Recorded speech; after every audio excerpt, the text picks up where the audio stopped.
جو لوگ اللہ پر ایمان لائیں، کہیں کہ ہمارا رب اللہ ہے، پھر اس پر جم جائیں، ان پر فرشتوں کا نزول ہوتا ہے، نہ کوئی غم کرو نہ خوف، خوشیاں مناؤ جنت کی جس کا تم سے وعدہ کیا گیا تھا۔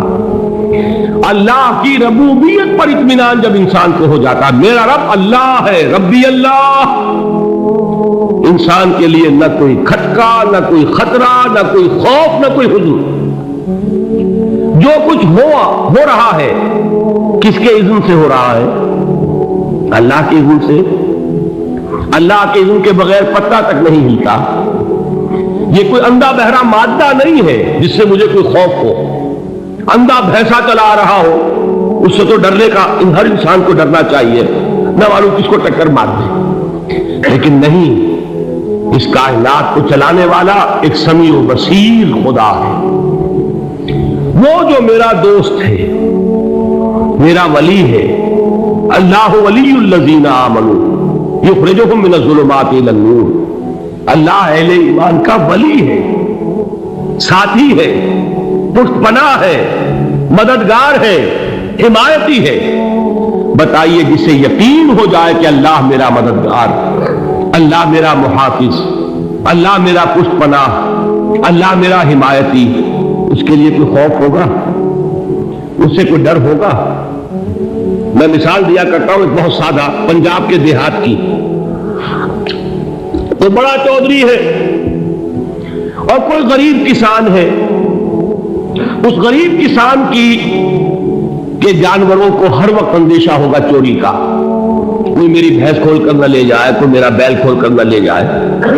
لیکن جس کے بارے میں یہ سب کو معلوم ہو کہ وہ جو بڑا چودھری ہے وہ اس کا دوست ہے، اس کی بچیا کو کوئی خوف ہوگا؟ اس کی بھینس پر کوئی ہاتھ ڈالے گا؟ اسے کوئی اندیشہ ہوگا؟ نہیں۔ کیوں؟ کہ وہ بڑا چودھری، بڑا اس کا یہاں کا سردار، جاگیردار، سب کو معلوم ہے وہ میرا دوست ہے، کوئی میرے خلاف اقدام نہیں کر سکتا۔ اس دنیا میں یہ چھوٹی سی بات اگر آپ کے دلی اطمینان اور سکون کا باعث بن سکتی ہے تو ذرا تصور کیجئے۔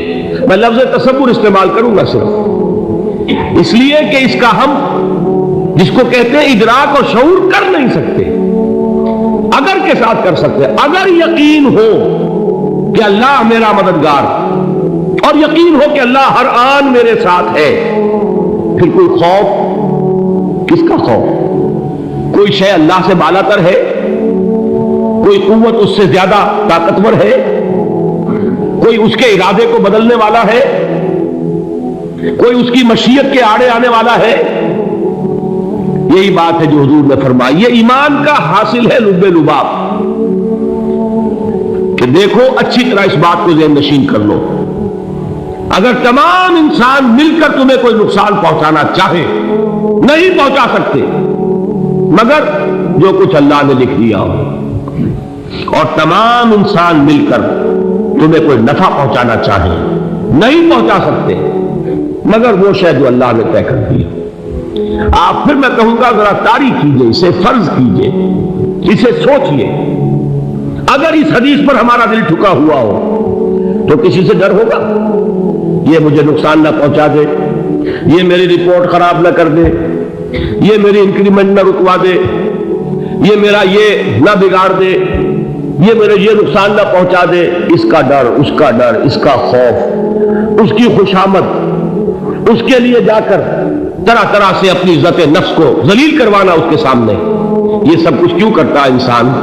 جب سمجھتا ہے کہ اس کے ہاتھ میں میرا کوئی نفع ہے، اس کے ہاتھ میں میرے لیے کوئی ضرر ہے، یہ مجھے کوئی غضب پہنچا سکتا ہے، یہ مجھے کوئی نقصان پہنچا سکتا ہے، یہ میرا کوئی کام بنا سکتا ہے، یہ میری کوئی ضرورت پوری کر سکتا ہے، اسی کا نام شرک ہے۔ جہاں آپ نے یہ سمجھا کہ غیر اللہ کے اندر کوئی طاقت موجود ہے، وہی شرک ہے۔ بتوں سے تجھ کو امید ہے، خدا سے نو امیدی، مجھے بتا تو صحیح اور کافری کیا ہے؟ شرک تو یہ جس پر بھی تمہیں یہ خیال ہے، کلمہ ہے یہ کلمہ سوم، لا حول ولا قوت الا باللہ، ذرا اس پر دل کو کبھی اگر آپ تصور کریں، پھر فرض کریں، دل ٹھک جائے، اس پر کوئی طاقت نہیں۔ یہی بات تھی جو شیخ عبد القادر جیلانی رحمۃ اللہ علیہ نے اپنی وصیت میں اپنے بچے سے کہی. 11ویں دینے والے ہیں لیکن حضرت شیخ عبد القادر جیلانی کی وصیت اور تعلیمات کو کتنے لوگ ہیں جانتے ہیں؟ یہ جن مقامات تک پہنچے ہیں وہ کس چیز کی بدولت پہنچے؟ انہوں نے جو پیغام دیا وہ کیا تھا؟ اے میرے بچے، جس طریقے سے قرآن مجید میں حضرت لقمان کی نصیحتیں جو ہے نقل کر دی گئی ہیں، میں یہ عرض کروں گا بالفرض اگر قرآن حضرت عبد القادر جیلانی کے بعد نازل ہوا ہوتا تو شیخ عبد القادر کی یہ نصیحتیں بھی قرآن میں درج ہوتی. اتنی اونچی نصیحتیں ہیں.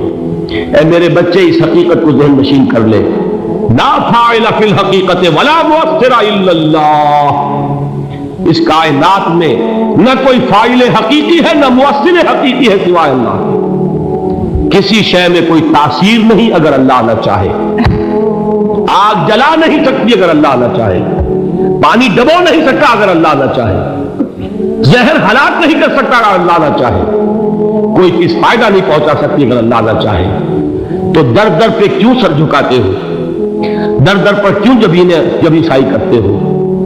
سب کے سامنے کیوں ہاتھ پھیلاتے ہو؟ ایک اللہ سے مانگو، ایک اللہ کے سامنے زمین پر اپنی جبین رکھو. لا فاعل فی الحقیقت ولا مؤثر الا اللہ. نظر آتا ہے ہمیں کہ پانی پیاس بجھا دیتا ہے.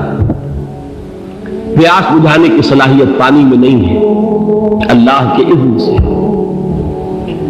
کھانا بھوک مٹا دیتا ہے، بھوک مٹانے کی صلاحیت کھانے میں نہیں ہے، اذن رب میں. دیکھیے یہی یقین تھا. حضرت موسیٰ علیہ السلام کا واقعہ یاد کیجئے. سامنے سمندر آ گیا ہے، قوم دیکھتی ہے پیچھے کہ گرد و غبار کا طوفان. معلوم ہوا کہ فرعون اپنے لشکر سمیت آ گیا ہے. لشکر جب چلتا تھا تیز رفتاری کے ساتھ تو گرد و غبار کا جو طوفان اٹھتا تھا اس کا تصور کیجیے. اور لمحہ بلمحہ وہ قریب آ رہا ہے. پوری قوم نے کیا کہا؟ اے موسیٰ انا لمدرکون، اے موسیٰ ہم کو پکڑے گئے. قرآن مجید میں تو یہاں وہ باتیں نہیں لکھی ہیں لیکن تورات میں یہ درج ہے کہ بنی اسرائیل جھگڑنے لگے، دست و گریبان ہو گئے موسیٰ کے ساتھ. موسیٰ نے یہاں مروایا لا کر، اس سے تو ہم ہی بہتر تھے. وہاں کھانے کو ملتا تھا، زندگی تو تھی، بیگار ہم کر رہے تھے، موت تو نہیں تھی. اب جو کچھ ہوگا اس کا تصور کرو، جس طریقے سے ہمارے ٹکڑے اڑائے جائیں گے. تو ڈر رہے ہیں حضرت موسیٰ علیہ السلام سے. یہ تورات کی تفصیل ہے. قرآن میں صرف اتنا آیا ہے، پریشان ہو کر انہوں نے کہا انا لمدرکون، موسیٰ ہم تو پکڑے گئے. اس وقت موسیٰ کا جواب کیا ہے؟ کلا ان معی ربی سیہدین. نہیں، میرے ساتھ میرا رب ہے، وہ راستہ دے گا. بتائیے کہاں راستہ نظر آ رہا ہے؟ یہ ہے ایمان بالغیب. راستہ نظر نہ آئے تب اللہ پر یقین ایمان ہے. جیب میں پیسے ہو تب دل کو اطمینان ہے. تو ایمان کس پر ہوا؟ پیسے پر، اللہ پر نہیں. جب وسائل و ذرائع نہ ہو اور پھر یقین ہو کہ اللہ مسبب الاسباب ہے، وہ اسباب کا پابند نہیں ہے، وہ اسباب کا محتاج نہیں ہے، اسباب اس کے محتاج ہے. اگر یہ یقین ہے تو اللہ پر ایمان ہے. یہ نہیں ہے تو تمہارا ایمان اسباب پر ہے، وسائل پر ہے، ذرائع پر ہے، مادیات پر ہے، اللہ پر نہیں. اس وقت کہاں راستہ تھا؟ وہ راستہ تھا سمندر ہے اور ادھر سے لشکر آ گیا ہے. کلا ان معی ربی سیہدین. اب دیکھیے ایمان کہہ دینا آسان ہے، ہوا معکم اینما کنتم، جہاں کہیں بھی تم ہوتے ہو اللہ تمہارے ساتھ ہوتا ہے. لیکن اس کا یقین قائم ہو جائے تو زمین و آسمان کا فرق واقع ہو جائے. یہی بات ہوئی حضور کے ساتھ. غار ہے، چھپے ہوئے ہیں محمد رسول اللہ اور آپ کے وہ یار غار ابو بکر صدیق رضی اللہ تعالی عنہ. اقبال نے حضرت ابو بکر کی شان میں چند اشعار کہے صرف، لیکن واقعہ یہ ہے کہ بھاری بھاری نظموں پر اور قصیدوں پر بھاری ہے. طویل ترین نظمیں اور قصیدے ہوں ان پر بھاری ہے. ہمتیں ابو بکر کی ہمت جو ہے کشت ملت را جو اب، جیسے بارش سے کھیتی اپجتی ہے، ابو بکر کی ہمت اور عزیمت اس امت کو اسی طرح سینچنے والی ہے۔ ثانیے اسلام و غار و بدر و قبر، وہ دوسرے تھے اسلام میں، دوسرے پہلے کون تھے؟ انا اول المومنین، حضور کی بات ہے، سب سے پہلا ایمان لانے والا میں، دوسرے ابو بکر۔ ویسے ہمارے ہاں یہ چلتا ہے اختلاف، حضرت علی پہلے ہے کہ حضرت ابو بکر پہلے ہے، لیکن اس میں بڑی خوبصورت تطبیق قائم کی ہے علماء نے، اور بہت صحیح ہے۔ چار کے بارے میں فیصلہ ہی مت کرو کہ کون پہلے ہے، ان کی ایک عجیب تقسیم کر دی ہے۔ آزاد مردوں میں، بالغ مردوں میں سب سے پہلے ابو بکر، بچوں میں سب سے پہلے علی، خواتین میں سب سے پہلے خدیجہ، اور غلاموں میں سب سے پہلے زید بن حارثہ۔ بڑی پیاری تقسیم ہے، یہ چاروں ہی پہلے ہیں، ہر ایک کے لیے اولیت ہے۔ اور واقعہ یہ ہے کہ اگر زمانی اعتبار سے تعین ہوگا تو پہلے خدیجۃ الکبریٰ آئیں گی رضی اللہ تعالی عنہ، کسی اور سے بات کرنے کی نوبت بعد میں آ سکتی ہے، پہلے تو اہلیہ محترمہ سے بات ہوئی، آتے ہی پہلی وحی ہوئی ہے، ابھی تبلیغ کا حکم نہیں تھا، کس کو بتایا واقعہ؟ ابھی اپنی نبوت کی تبلیغ کا تو حکم ہی نہیں آیا، واقعہ کس کا ہے؟ وہ خدیجہ کا ہے۔ جب کہا ہے کہ خشیت علی نفسی، مجھے اپنی جان کا اندیشہ ہے، تو کیا جواب دیا خدیجہ نے رضی اللہ تعالی عنہا؟ وہ صدیقۃ الکبریٰ ہے، صدیقات جو ہے خواتین ان میں چوٹی پر خدیجۃ الکبریٰ ہے رضی اللہ تعالی عنہا، اور صدیق جو مرد ہیں ان میں صدیق اکبر ہے ابو بکر صدیق رضی اللہ تعالی عنہ، لیکن صدیقات میں چوٹی پر۔ جب حضور نے فرمایا خشیت علی نفسی، کیا فرمایا، کیا عرض کیا، کیسے تسلی دی؟